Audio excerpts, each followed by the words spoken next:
So, what do you get when you don't have two white guys doing a podcast this year? Or this week, I should say. You get a black guy who is young, hot, and fresh, and then a white guy who looks like a drummer from Red Hot Chili Peppers. Yeah, I fucked that up. So we're just going to keep going with it. Anyway, I'm trying to hear this music in the background, but here we are. You're listening to the DU Football Public Show. Let's start the show.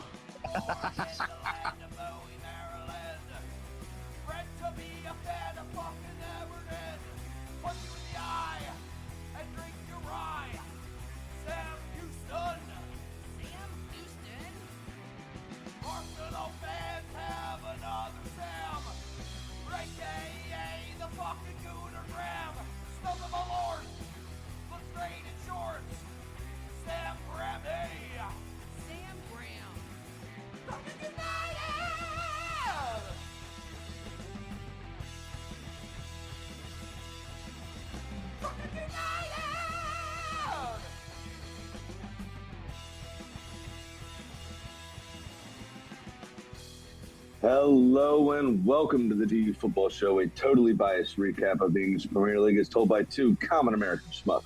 I'm your host, Sam Graham, and across the way from me is my co-host, Freshness. Uh-oh, Abby's involved. That's a shame. How you doing today, bud? I'm doing great, Sam. How are you doing tonight? Not at all. Famously, though, the Red Hot Chili Peppers drummer, I think, has short blonde hair. Actually, what do I know? I don't know rock music like that, so I'm just taking a guess here. I hear you. Understood. And on the ones and twos, as always, is our producer, Melissa. How you doing, my dear? I am isolated in the office and staying away from the disease-ridden Sam Houston. That's right, because the disease-ridden Sam Houston has the vid-19er, which is why we've got old Young Hot Freshness with us tonight. Freshness. He's that freshness. We're recording at the DU Public House just outside the nation's capital, kind of, I presume. One of us is. It's actually physically being recorded there. Just the shit we're saying isn't there right now. You can find us wherever you get your podcast, though, and streaming live every single Monday night on Facebook, YouTube, Instagram, and Twitch. Should you want to chat with us, there are many ways you could do so. Hiram, if you would, please, sir, tell the good people how they can get in touch. I'm going to take a guess and say it is by going on email to DU Football or DU Public House Productions. DUFootballShow@gmail.com. See, I'm trying. Are you? DU Football Show on all the social media. See that, guys? It's not as easy as it looks being the pretty face of the group. Just hold on. I'm texting Alan. See if we can do a first half substitution. That's tough. Wow. That's disrespectful. Jeez. But anyway. You're right. You're right. I should reach out to Timio. Even an upside down world, it goes right. I work in the wine and spirits industry, and I have a deep, passionate love for all things distilled spirits. So as the red-blooded Americans we are, proud to have a drink in my hand throughout this show and every single show. Hiram, are you drinking anything? Yes, I am. Besides water, because it doesn't sound like you're lubricated at all. You know what? I'm doing the best I can, goddammit. No, I am having myself a drink tonight. I am having a drink I've been having for the past 2.5 months now, which is called a Henrietta. Just a nice mix of Hennessy with some sweet and sour triple sec and lime juice. Nice. Okay, so basically a margarita made with Hennessy. Basically, yeah. That's all right. Nothing wrong with that. I like drinking reposado tequila in my margaritas, so not terribly far away. Still super sweet. Now, the repo tequila typically gives you a little bit of pepper on the finish, so it makes it a touch spicier. With the Hennessy with cognac, you're just going to get the sweetness, and that's it. But, yeah, actually, it doesn't sound terrible, to be honest with you. I'd try it. It was a delicious drink. Yeah, absolutely. Mel, what you got? You doing any spirits or you just I am drinking a Wiener Lager beer, and it appears that's just the name of it. It's from Germany. It's one of the ones. A Wiener Lager? Yeah. Wiener Lager. Finding out for information. I'm like, where is this from? And she's like, beer, cerveza. Imported. In Germany. Product Anyway, of Germany. I'm going to go ahead and save this. I'm drinking Boondocks. What? This is a 6-year-old straight bourbon whiskey that's finished in port barrels. Comes in at 90 proof. It is absolutely delicious. You get that nice little sweetness from the bourbon up front, obviously, but the port barrel finish just gives it that nice round, almost dessert quality to it. You get the little bit of nuttiness, but overwhelming chocolate and kind of almond finish to it. It's phenomenal. I love this whiskey. It's very good. You would like this. Should run you. I would. Yeah. Very bready and yeasty. Yes. Okay, that does sound like me. All right. You can find my drink on the shelf for about $55.99 to $59.99 a bottle. So remember to drink responsibly. Oh, I almost said. I was like, and what else should we do, Mr. As Graham? always. Yeah, he couldn't remember the social, so I figured I'd just say it. Yeah, I can say that.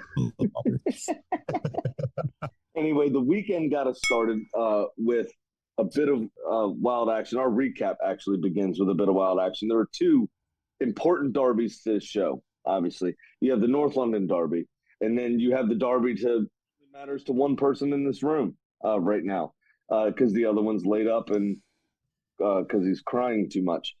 So we have Tottenham 0, Arsenal 1, and then you've got Villa 3, Everton 2. Go to the North London derby first, Hiram.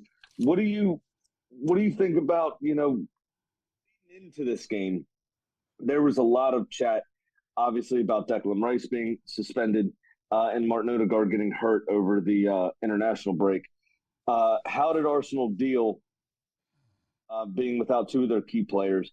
And what could Tottenham have done differently in this game to not lose? Basically, I would say that throughout the entire match, it looked like Arsenal was like kind of back and forth, and then they were kind of lost in the midfield for sure. But Spurs were definitely putting up a tough fight, especially going out to attack like Son and I believe Solanke. I'm sorry, Solanke. I don't know who the fuck is that. So Solanke is definitely two main opponent attackers that kind of helped them get to that point where they could have put some chances in, but unfortunately they didn't. Luckily enough, like of course, the work of Ryan and of course that back line and the defense, they definitely were able to make the stops, but that midfield was definitely a hindrance to Arsenal, I would say for sure, especially because like they were not really as elusive in the defensive side more than they were on the transition, but it definitely could have been a lot more. It could have been uglier than it turned out to be, I would say.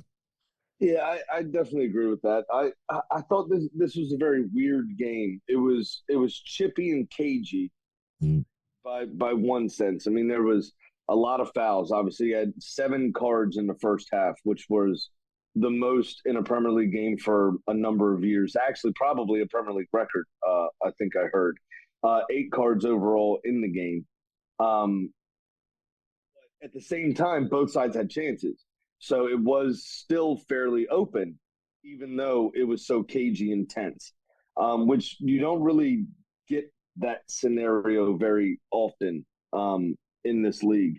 I thought Tottenham probably could have exploited Jorginho's lack of pace a bit more. They almost looked, in midfield especially, they looked very nervous. At times I thought disinterested.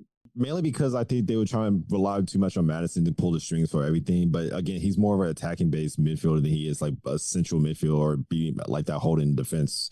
So, of course, with them trying to balance out the two of having I'm assuming the two holding midfielders kind of like carried the load for them as well. It wasn't, as you said, they were looking nervous. They were pretty much just scared and shocked as far as like what was happening because it was a battle of what I would say maybe midfielders, best way to put it. Yeah, absolutely.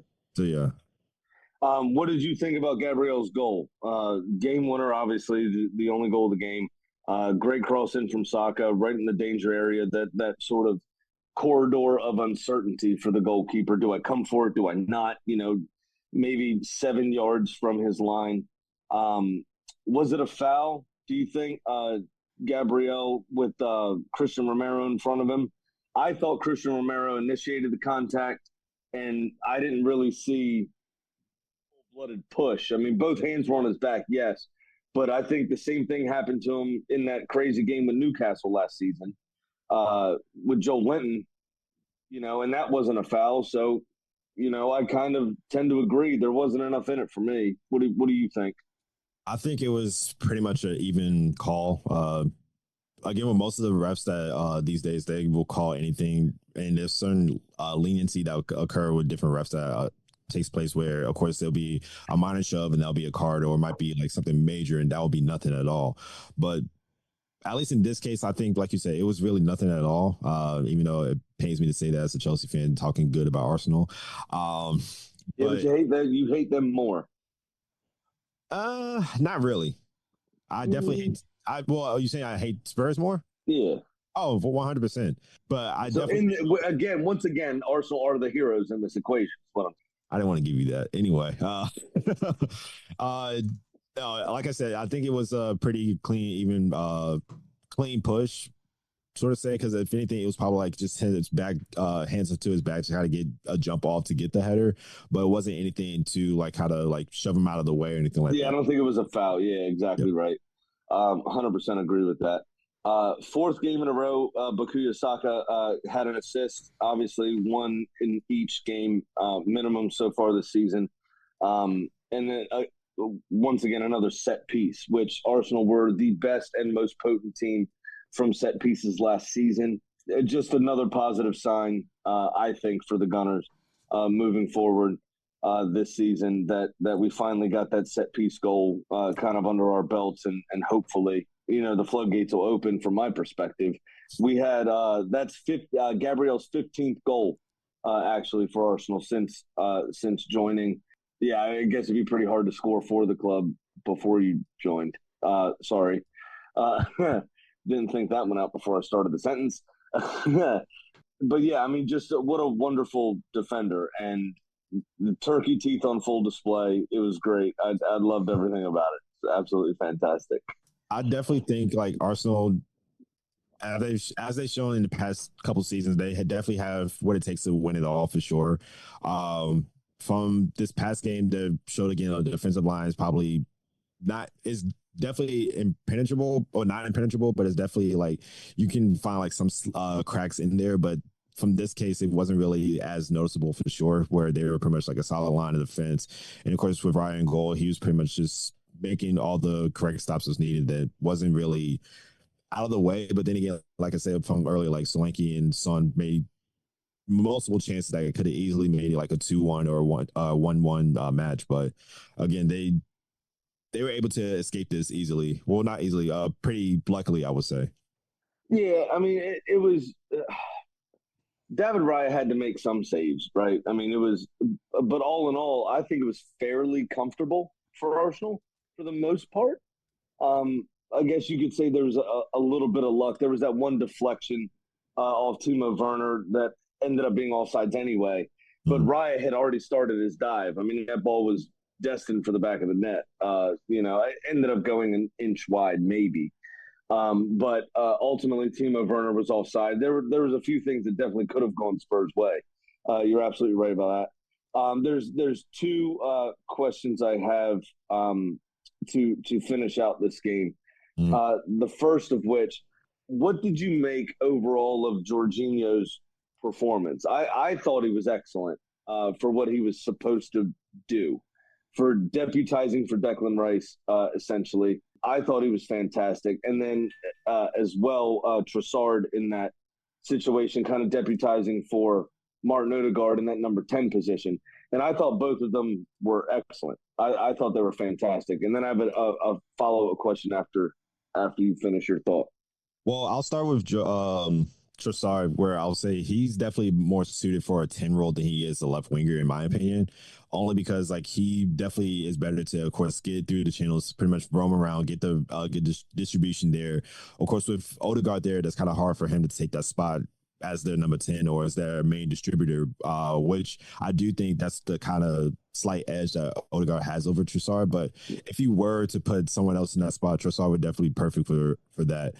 As far as Jorginho, that's kind of hard to say because he has his moments, and of course, like I saw this even at Chelsea, even prior to when he had his Ballon d'Or year, which is still kind of questionable looking back at it now.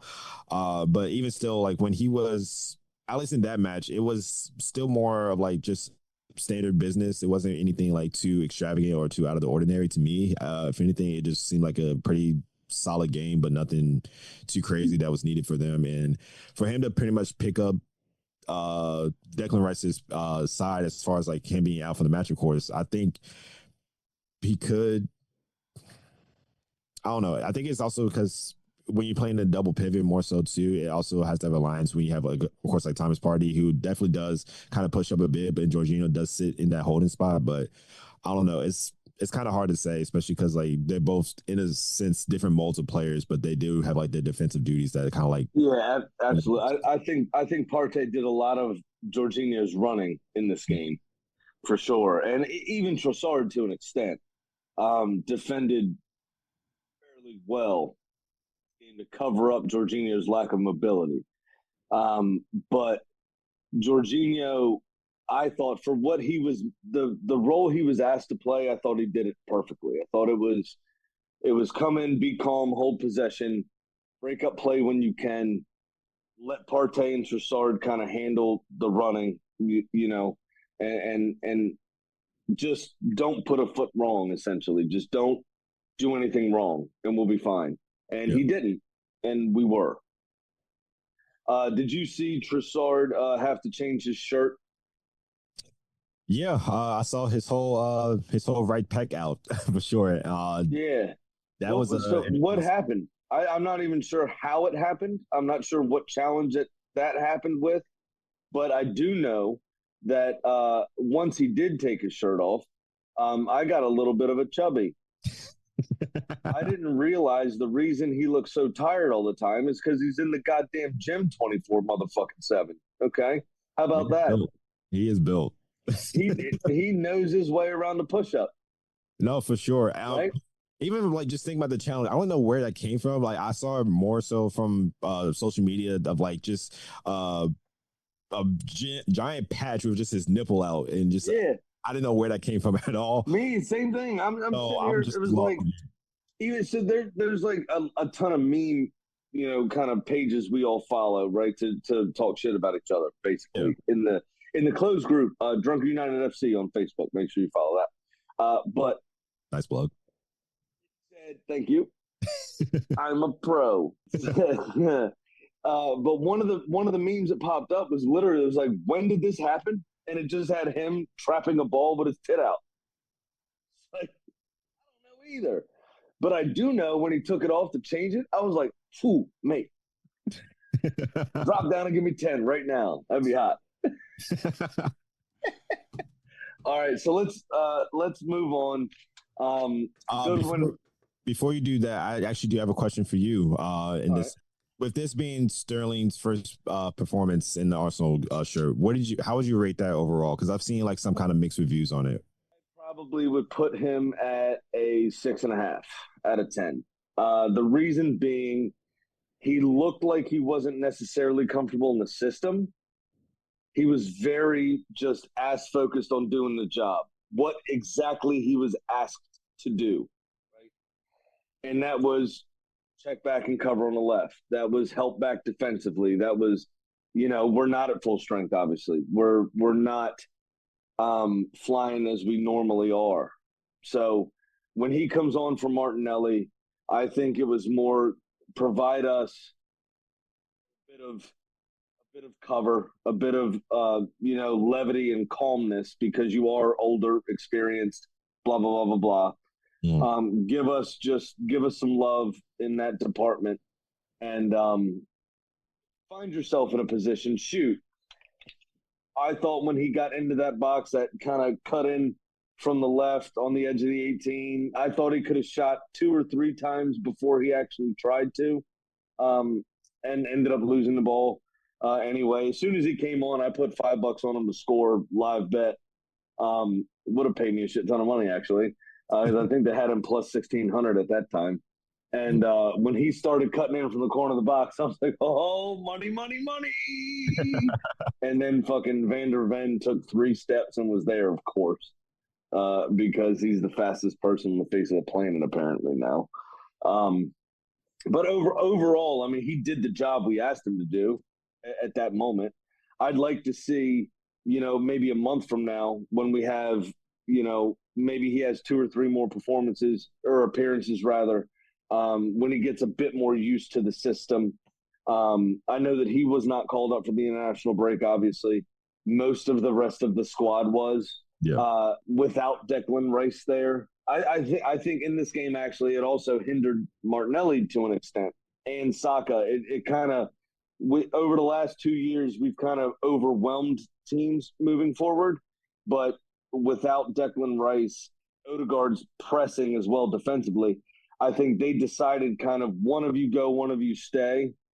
That Steven Gerrard, Frank Lampard idea back in the day with England, but make sure we've got the cover back. So if one winger's up, the other winger, saying, so like when the only time we only saw that one instance when Martinelli was through on goal and should have squared it to Saka and didn't. That was the only time they were in the box at the same time. This game, right? Mm-hmm. So I didn't put a foot wrong. He did everything he was supposed to do. Was it sparkling? No. But the ask wasn't to sparkle. So I think you give him a 6.5, 7 maybe, right? You did the job, but I want to see what he can do. And we can only assess that when we're at full strength, to be completely fair. And to be fair, this was the first match since the international break anyway, so you still got plenty of time to see like how he fits in with the system. And absolutely. And again, he signed on deadline day, so he had 12 days of training, maybe, right? If that, and then everybody goes away that he's supposed to be playing with, right? Like literally everyone goes away that he's supposed to be playing with. So he's there training with essentially the U21, just everybody left over. And what can he really learn and gauge from that situation? But nothing, right? Yeah. So, I think there's more to come from him. I'm excited about the signing. I think he did exactly what we asked him to do, and that's all we can really ask for. Fair enough. So, all right, let's move on to Villa 3, Everton 2. We obviously have to bring Mel in on this one because the marriage-ending derby might actually end the marriage, because this is one of the worst starts for Everton Football Club that they've had in their history, really. It's been since, the 60s or 80s or something. What was it? This is the first time they've lost 4 to start a season? I can't even tell you. Yeah, okay, that's just fact. I heard that. Yeah. You could take that to the bank. That's a lot. Mel, I don't know about you, but I was worried at first. I was a little cocky. I was like, oh, this will be easy. I had a party to get to.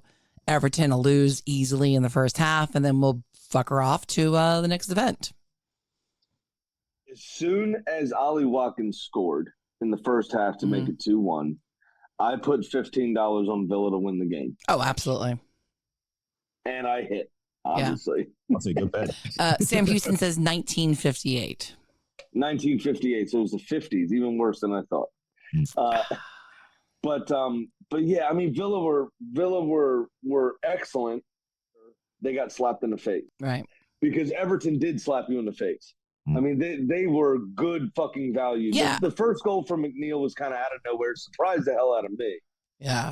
To be honest with you, and taking that chance early completely unsettled Martinez, I think. And we gave Everton a lot of chances. Yeah, and there were a lot of chances throughout the game. I mean, I was very surprised that there were so many chances. But Calvert-Lewin obviously laid on more time than anyone I've ever seen take time once they hit the 18, and allowed Ezri Konsa to get back. And he didn't even have to tackle him. He just kicked the ball away, and it was fine, which was strange. Didn't seem to affect his confidence. He comes on again and then bangs one against the crossbar. I mean, on another day, this could have ended differently. I mean, I guess you could count yourself lucky to an extent, but that worldie from Duran is really what we're all here for, isn't it? My God. That's what we're all here for, right? Such a beaut. I thought I'd get the recap part out so we could just talk about this. everybody that was complaining, that just shut them all up about him. Oh, it was so pretty. I'm not so sure because what was it, 2-3 minutes later? Or maybe it was 2-3 minutes before. Two, 3 minutes before. Kick with his wrong foot. Yeah, it was before. And it was before. And blazed like over. I mean, it was terrible. You're not supposed to remember that. He had a worldie. I would say it doesn't. That's the goal of the year, but it could be, absolutely could be.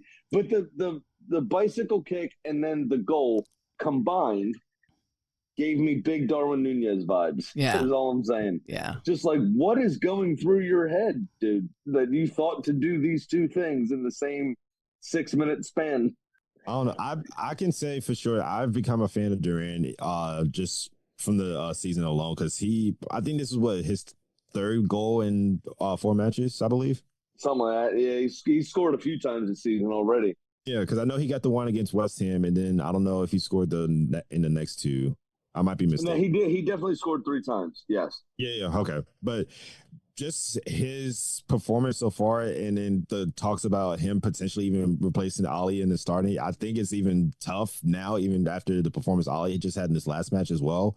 But Durant may still have another good shot where they could do a side by side, like a dual partnership, because that's Unai ball anyway. It's a 4-4-2. They're obviously going to have 2 strikers up top, but you definitely want to have more of a second striker than you would 2 target men, if anything. Yeah, well, with Leon Bailey having moved on, right? Leon Bailey's no longer with the club, yeah? I thought he was. Not that I know of. Oh, no, you did the transfer recap. Is he still there or no? He's still there. Oh, yeah, he's injured, but he definitely played. Okay, but with his left foot, he could when Dia came back. Right side, and they could be in attack together. I don't when see a reason Dia's why they can't back. Be. Hiram, you're absolutely right. I'm with you there. He could play that right wing role and be able to cut in on that sweet left foot he showed. But I was one of those people after the second game, after the third game, that said, like, Ollie's not performing, man. Mm-hmm. He had the 1 goal at the Euros. Obviously, he didn't have a ton of chances, but he had the 1 goal at the Euros. And really, other than that, what is he showing here? Like, he missed a fair few chances in those first 2 games. Mm-hmm. And Duran comes in off the bench, and you obviously you want your team to do well. But when your direct replacement doing the job that you were meant to do, worry. I said at week 3, I said I think Duran could. Ollie Watkins coming up if this continues. Ollie Watkins obviously heard what I'm saying, so you're welcome. He took care of that, didn't he? Because that second goal was a decent little goal for Ollie Watkins as well. Yeah, just like a nice little dink that came in off a deflection from Everson.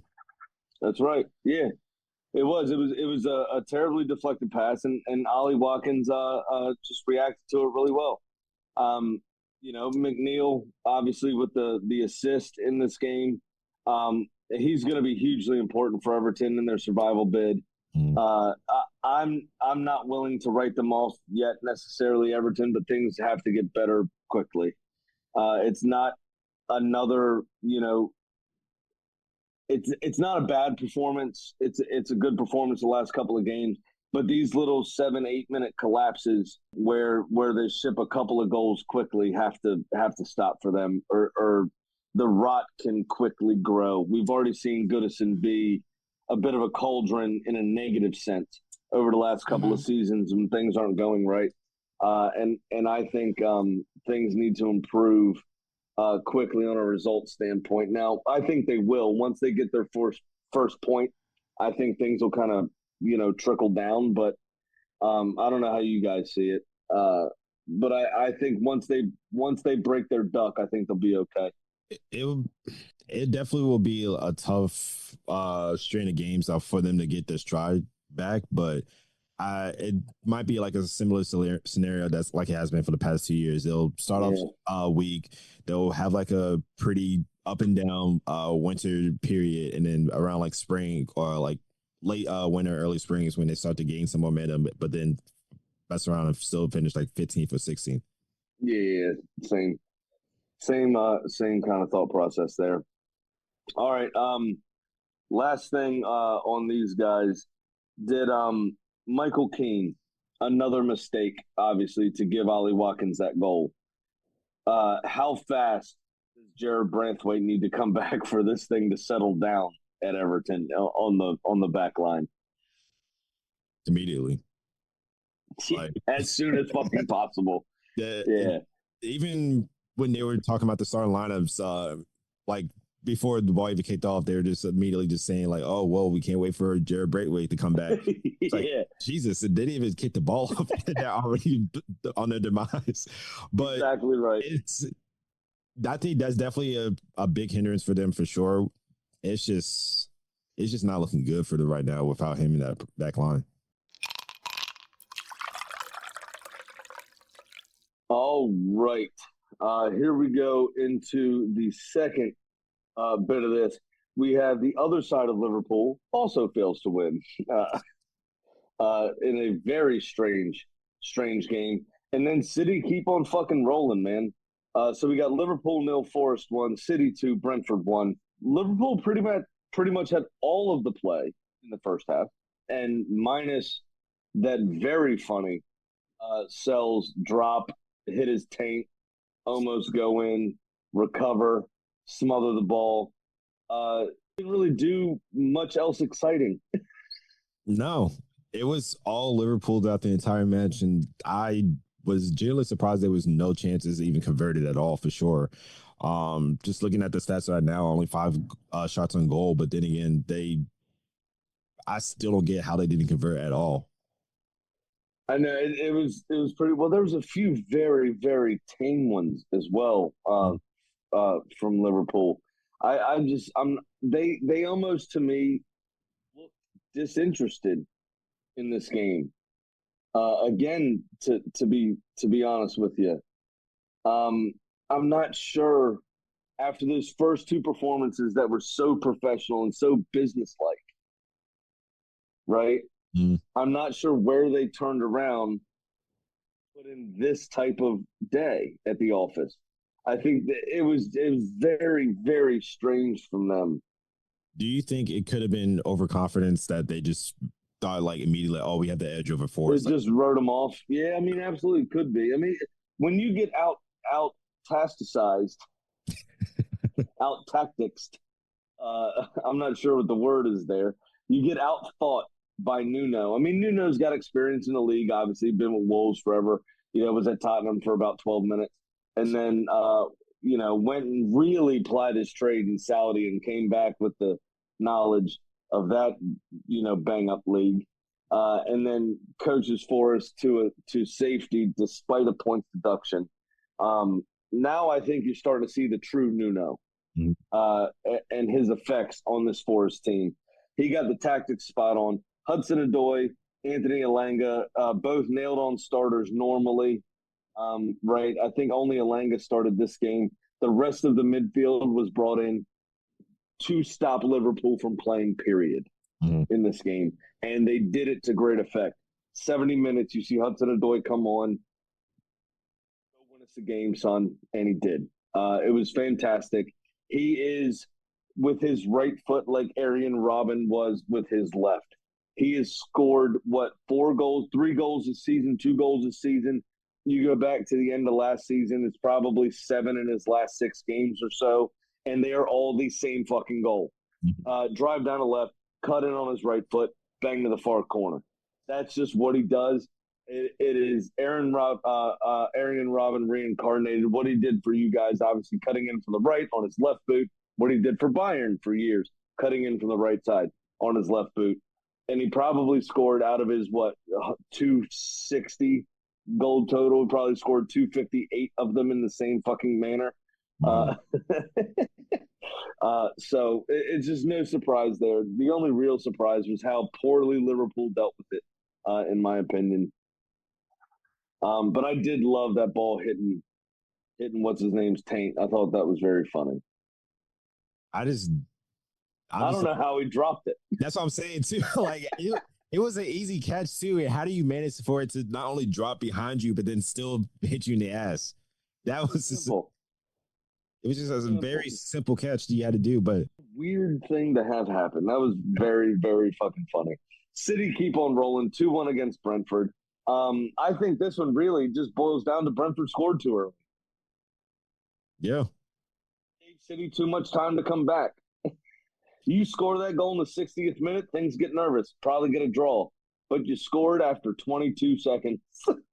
So you literally gave City the most amount of time. Like literally possibly have. all of 89 minutes, and then that's the rest of the game. Exactly right. And I do grant Brentford's attempt for, of course, like banging him in the mouth immediately, which they did for sure. But then again, you still had to keep rolling with the punches as the match goes on, which unfortunately they did not do. But really, they had chances as well.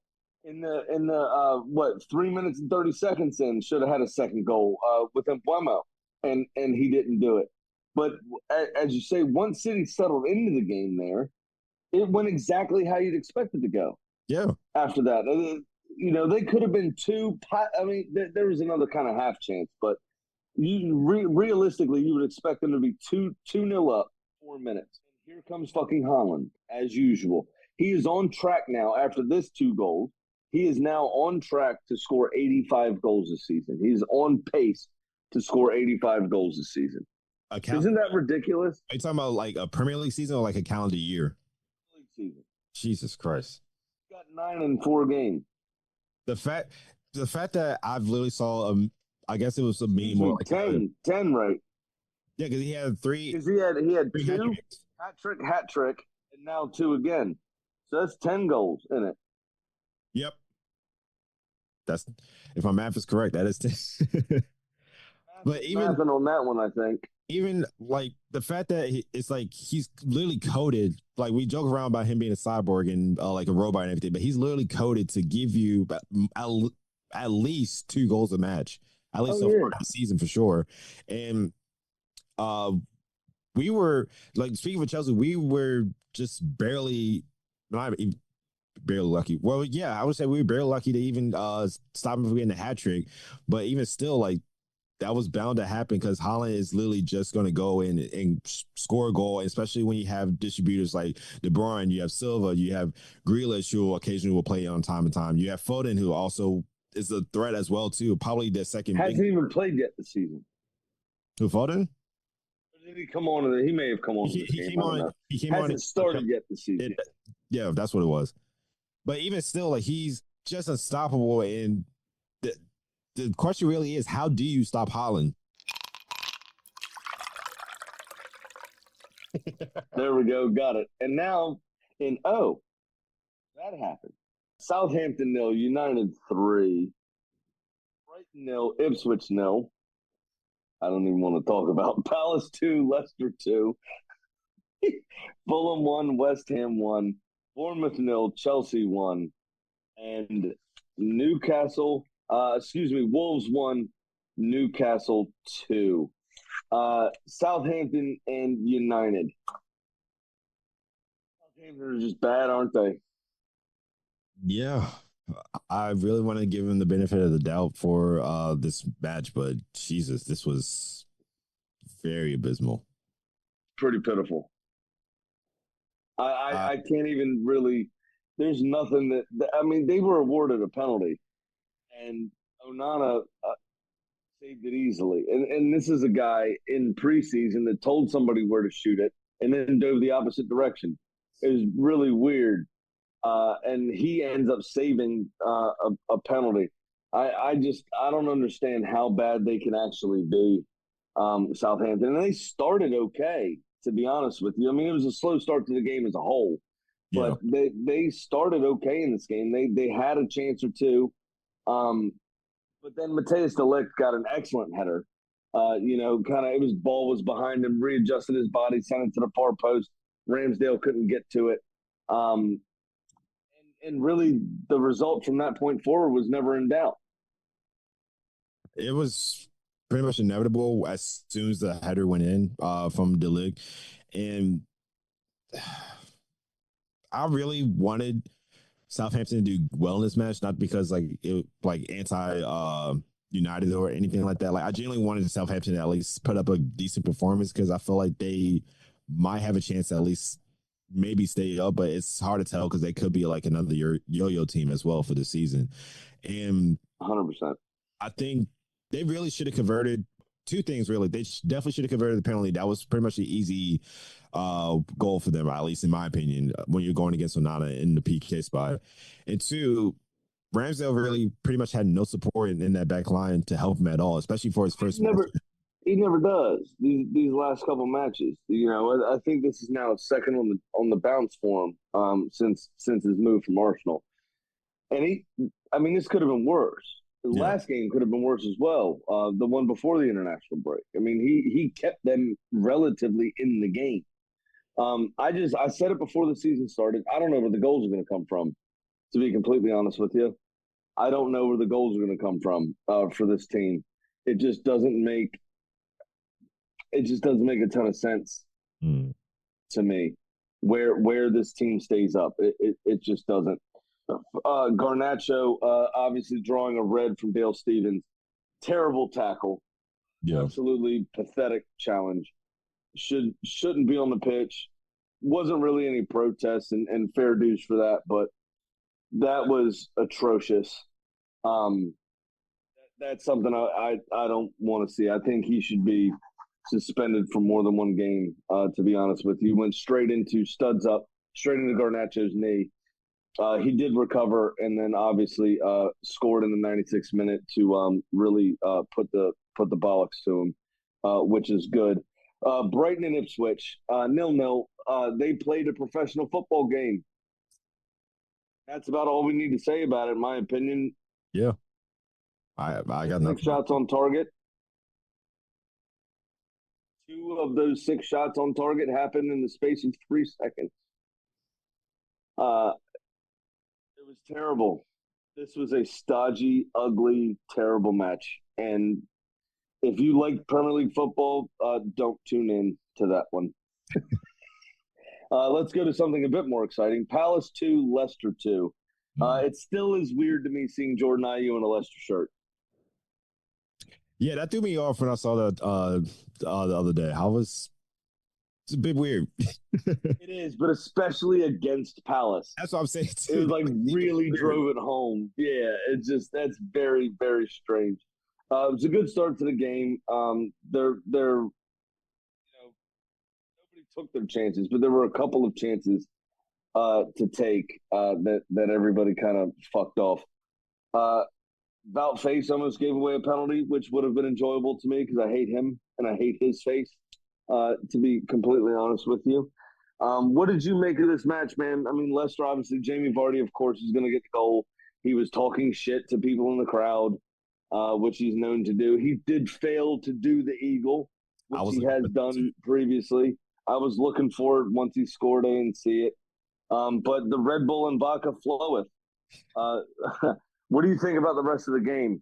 Kind of speaking a bit more about that Vardy goal, just the setup alone from him outpacing Mark Gay was something that I didn't expect, more so because of how prominent and how high profile people rate Mark Gay as well too. And then for Vardy to, of course, get around the keeper as well and get an easy sliding goal was pretty much a no-brainer from that. Like, it was pretty much bound for it to be a goal there. The second, it was really pretty much a tale of two halves for this match overall, where Leicester were pretty much dominating the entire first half, and then they, of course, got the first goal in the second half with Ndidi, and that was a pretty decent shot as well too from him. But even still, but it wasn't even about his shot, to be honest with you. I mean, Ndidi he finished well, but the real composure came from Ndidi. He had the defender to his left. He had the goalkeeper in front of him. He was on the edge of the 6. That's right. He found that bit of composure to just side foot that ball back to Ndidi. At this point, I'm pretty sure Leicester were singing "Do Diddy, Smart Diddy Do." You know what I mean? Because it wasn't Diddy dumb, and Ndidi did what he was supposed to do there, smart wise. Instead, if you get it, I don't know if that song's way old. Hiram, I don't know if you know that. I like the puns though. Mel, help me. Singing do diddy diddy dum diddy do. I said diddy smart though, because then Ndidi did what he did. Yeah. Never mind. It's something, so that's all I know. know. It doesn't matter. Connor Cody with the biggest old man challenge of his life in the 90th minute. If there's a time to retire, bro, you just proved it to yourself. It was. I got nothing. I got nothing on that. That you should have just easily one, keep your foot down. If you knew that you, or not even know you saw someone coming, but if you see there's some space between you and the ball, don't try to make it pretty much like a open space for you to allow someone to still swoop in and get the ball. Which I think, who was it? Nketiah who drew the penalty. Nketiah drew the penalty. Yes, he Connor Cody kind of touched the ball, turned. By the time he got himself set to play the ball again, Nketiah had already stolen in, touched the ball, and Connor Cody just straight in the middle of his shin. Yeah. No questions asked. I mean, it's an absolute nailed on pen, but he just looked so far behind the play, Connor Cody, that it's like, what, bro? What are you doing here? That's one of those, when they say you should retire when you're at the top of your game. That right there is one of those signs where it's like, you might be past it, my son. So you're saying he had Casemiro from 2 matches ago? I mean, Casemiro from basically all of last season. All in all, I think it's a good point for both of them. Palace obviously found themselves 2-0 down, needed it, to bring it back, especially at home, so they can kind of count it as a point gained given the circumstances. Leicester, especially the way Palace finished the season last year, you would want at least a point from this game. They got it. I think both sides are happy here. 100%. Fulham and West Ham. 1-1. Again, a bit boring. Yeah. This game wasn't terribly exciting either. Emil Smith-Rowe playing his part, obviously getting the goal to Raul Jimenez, chasing a ball down that seemed like a lost cause, saving it from the end line, and finding Jimenez, who scored for the first time in what seems like 6 years. To be completely fair, we haven't called his name very much at all over the last few seasons. I was going to say, it's been such a long time. I didn't realize he had cornrows now. Oh, right? Yeah, weird. A lot's changed. I think Traore should have scored from a header in this game as well.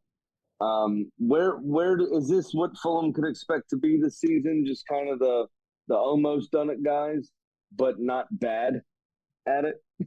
They're for sure going to be the furniture of the table for sure. They're not going to be anywhere. I don't think they'll be anywhere near the relegation line, but they'll definitely be fluttering between mid-table and near 15th or 14th though. But it's Fulham. That's basically all I can say right there. Yeah, I mean, fair enough. West Ham, I'm not seeing anything particularly more impressive under Julian Lopetegui than I did under David Moyes. And maybe they just hated, Smokey can comment if he wants to. Maybe they just hated David Moyes so much.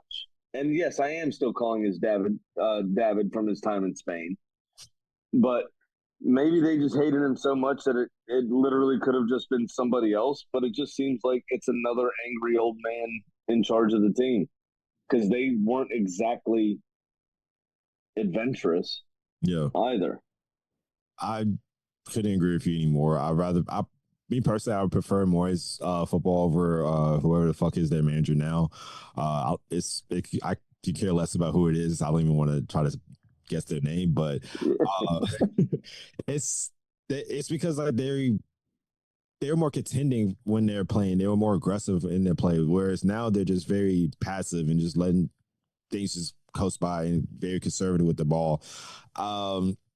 Again, and then even when you have your players I'm not sure if Paqueta is still even playing even after this whole this betting bullshit or whatever. But we'll have to see what they come down with. I don't know. Players like Paqueta, Kudos, and they pretty much are what makes the attacking counterattack football for West Ham exciting and entertaining because they pretty much are bringing that exciting force over to West Ham. Whereas like now it's just like, okay, we're just gonna play small ball and just pretty much pass it to each other like we're Pep or something like that. Even though right, winning games, but at the same time, like it's still not translating to anything where they're just getting at least a point in this manner.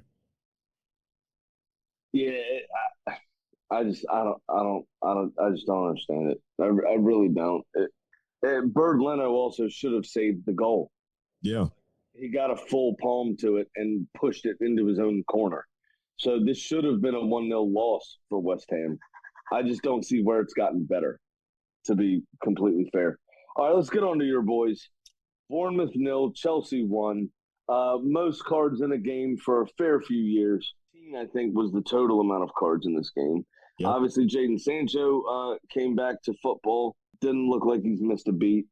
Robert Sanchez saved the penalty. It was a very weird game, but Bournemouth was on top for most of it from the highlights I saw of this game. I don't know if watching the full 90 was a bit different of a story, but Bournemouth seemed to have at least the better of the chances. That's what you would think, but it was also like similar to how we said about the Leicester and Palace match. It was basically a tale of two halves where as soon as we made the subs in the second half, like the way that the match was playing was completely different. When you brought in Sancho over Neto, when you brought in Nkunku over Jackson, and then taking out Madueke and keeping Palmer onto the right when you have João in the middle, like that.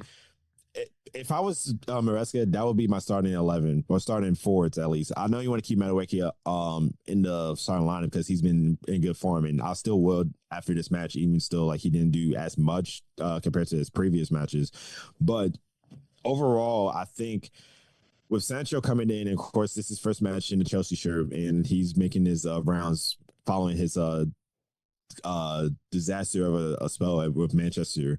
I think he's pretty much carrying on to what he's done at Dortmund, which even I heard people talking about that where they're saying like, oh, well, now that he's away from Ten Hag, he's definitely going to be playing better. Yes, because he has that freedom. He has that excitement to actually play, whereas like right. Ten Hag, it was more so like stick to the game plan and do only that. Don't do anything. Where you saw Jadon was literally he was the main distributor on the pitch the entire time. And the focus was more on him than it was on Cole Palmer, who's pretty much been carrying the team all of last season and then hasn't been doing much of the groundwork this year so far. But then you also have those different pieces where you have a João Felix, you have a Christopher Nkunku, you now have a Jadon Sancho, a Neto, Madueke, doing all the parts that kind of lead that forward push as well too. But as far as this overall, I think me personally, I would put Robert Sanchez as man in the match, even though Jadon Sancho got it for his performance, even though his performance was very altering throughout the entire thing. Sanchez probably had his best performance in the Chelsea shirt, in my opinion, simply because like he saved the penalty, which was probably like one of the weakest penalties we've seen thus far. Pretty much was on the ball at every chance he could get. Didn't make any minor or I should say didn't make any major mistakes. He probably made a couple minor mistakes. And then he was pretty much like picking up the slack for Fofana, who wasn't performing as well. Even Disasi, who is a center back playing right back, wasn't doing his job as well too. I think Sanchez definitely is trying to prove the doubters, even myself, wrong of like he deserves to be here even after his abysmal first year with us last season. It just had to build off from that pretty much. Yeah, I tend to agree. I think he's a good goalkeeper, personally. I think he deserves a start. I don't think there really deserves to be a conversation, even with him and Petrovic. I think Sanchez is a better goalkeeper. I just think he needs to get his mind right and stay focused, and he'll be okay. And then even aside from that too, like I think Colwell is definitely, for me, making a good run for being the next captain for the team, like a proper captain, because Reece James and Chelsea fans, we all love him and everything, but Reece to me isn't fit for a captain, even though he is academy player and he's built from the ground up at Cobham, but still he's not fit to be a captain, or he's just not fit. What did you say? Sorry. No, that's another thing too. He's made of glass, and definitely do enjoy having Reese on the pitch, but every time he at least gets a touch, he gets physical, he's back on the bench again. Do you remember the movie? It was probably the early 2000s, so you might not have been born yet. I'm not sure. It was, I think Bruce Willis was the one lead, and the other was Samuel L. Jackson. But Samuel L. Jackson was in a wheelchair, and the movie was called Unbreakable. Oh, yep. But he was the guy with the glass bones. Samuel L. Jackson was, and Bruce Willis couldn't get hurt. I just feel like Reece James is Samuel L. Jackson from that movie. And every time anyone sneezes near him, he's out for 6 months. Yeah. Which makes him not fit to be a captain, in my opinion. You have to play. You have to be there. You can only be an emotional leader for so long. I'm going to need you to do something. I'm going to need you to show me something as a follower of yours. And it doesn't seem to happen.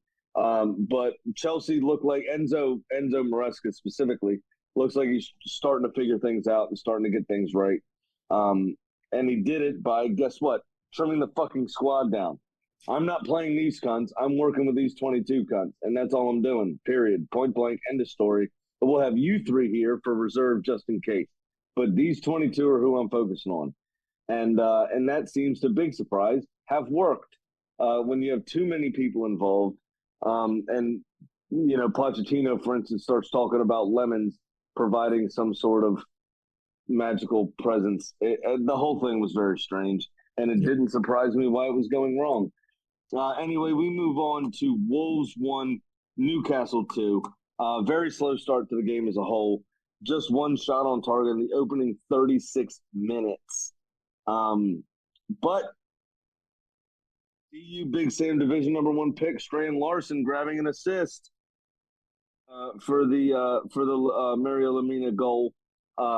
Fantastic counterattack, and a great goal that Wolves can hang their hat on, except for they fucked it the rest of the game. Yep.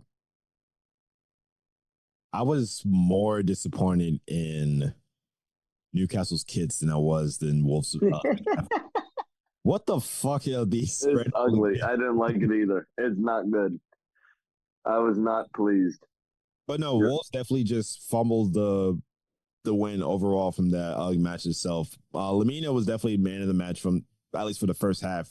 Second half, it was definitely more so like just coasting by, trying to maintain the draw, or at least trying to get the tip for the second goal. But Newcastle was pretty much just pounding onto them as soon as a second whistle started. So it was just, I don't know. Again, another tale of two halves, but Wolves definitely let themselves go in this match for sure. Yeah, I mean, you look at the goal. It was a fantastic dummy by Gomez. João Gomes, the fantastic little step over that unseated Fabian Schär, who was just behind him. And then who was it that finished? Lamina, like I said. But the second half started better for Newcastle. Wolves dealt with it very well. Craig Dawson's face dealt with it well. That was what a challenge that was. What a schnoz he put on that ball. But other than that, the second half wasn't really exciting or interesting. Fabian Schär had a slight deflection from distance, scored. But then Harvey Barnes did a Hudson-Odoi, and that's all you can really ask for, to be completely honest. And job done. Nothing really happened other than that. Wolves had a great chance late on, but Pope was equal to it. Other than that, there just wasn't enough from Wolves, in my opinion, if that makes sense. There just wasn't enough, going for, especially at home. You expect them to really push for a win or really go for it. They just didn't. They came, I would say they did try to come close in the dying seconds of the match, but it just wasn't enough, though. I would have expected more from them. Yeah. I really would have. There was something that was at least a match I thought they were at least draw, because I thought Newcastle lately haven't been as strong in the matches, even though of course they have gotten the 3 wins, but it's still like they're just coasting by those wins and not like it's not strong dominant performances though. Yeah, they're not looking particularly impressive from my opinion either. I'm with you there. I think there's a lot more to unpick about Newcastle here coming up. But a 2-1 win away from homes to a decent opponent, organized opponent. I mean, you can't really fault them for that, I guess, at this stage. But you're absolutely right. I've not been convinced by Newcastle either, especially going forward. Agreed. Sure money. All right, ladies and gentlemen, this is the segment of the show where we bet, give you our bets, our personal bets, to make sure that you know what you're doing in your bets. And if you can't figure out the sarcasm and that is your fault, that sentence was also your disclaimer. I lost again, and I'm down 300. Lols. So, Mel, Sam's obviously not here because, he's there, but he's not here. You know what I mean? The last message I got from Sam, NyQuil has kicked in. I'm fading. Love you. ... Nice. Hiram, I don't know if you noticed this one comment from the chats from Taylor. He says that you're too hot to be asked about stuff before you were born. Oh no, I was born before Unbreakable for sure, but the statement still stays true. I do not give a fuck about anything that happened before me. Fair enough. All right, so what happened to Houston? You win or lose? I lost and now sit at plus 18. Big Sam's Lock of the Week. $18. Hiram, did you know that 33.33333% of the time it works 100% of the time? Sorry, I disturbed a big B on that one. It's okay, sweetheart. Taking a 3-leg parlay, Villa over Wolves, Liverpool over the Cherries, and Newcastle to beat Fulham at 368. Hiram, since you're here, do you have anything or no? It's okay if you don't. I was just wondering. We didn't get to talk pre-show about it. No, I did not. I have not made any bets for this match at all or any of the matches. But if you do, please make sure you do gamble responsibly. Well done. All right, so I'm going to give you what I did, and I did not do it responsibly. I've got Chelsea over West Ham, Liverpool over Bournemouth, Newcastle over Fulham, Villa over Wolves. Then we're going to also parlay those games with Leicester versus Everton, over 1.5 goals. Scores, there's going to be 2 goals or more in the game. And then City versus Arsenal, 2.5 goals. So 2 goals or less in that game. That wins me a resounding 2,090 cold, hard American doll hairs. And I'll be well into the lead since Sam's only up $18 motherfucking dollars. Okay. That is going to wrap us up, ladies and gentlemen.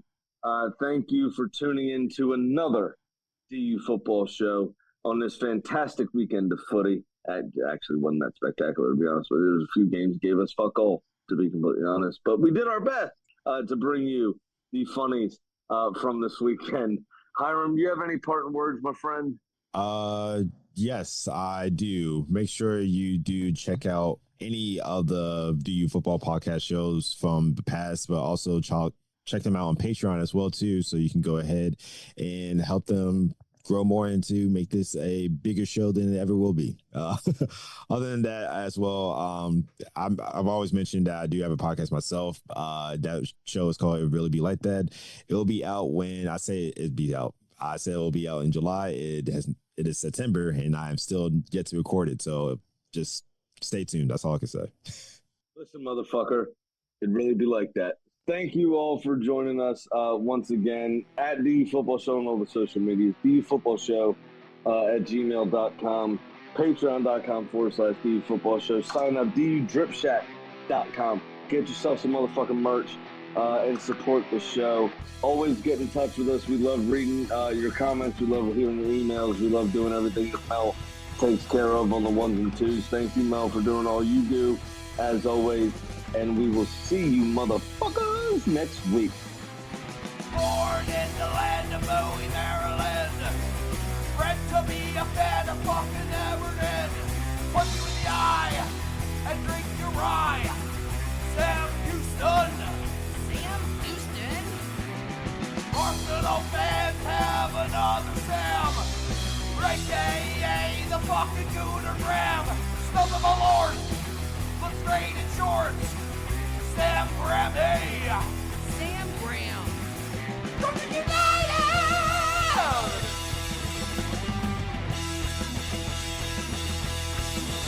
Fucking United!